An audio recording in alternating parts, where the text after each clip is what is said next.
2,000 graf telah dikeluarkan untuk meningkatkan keyakinan diri dengan teknik Smart FUV. Dan hari ini ialah hari yang pertama, Day 1.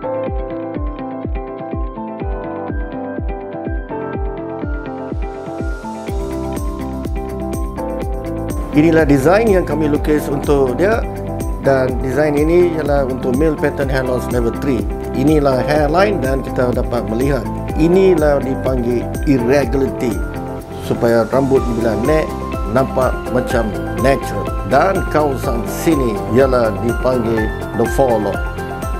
Dengan teknik dance packing, kami telah mengisi double dengan triple untuk mengelakkan cahaya daripada masuk bila rambut ini naik masa 9 bulan hingga setahun. Ya, macam mana perasaan kamu ni? Hari ini hari pertama, Day 1. All is good, doctor. Thank you, gorgeous.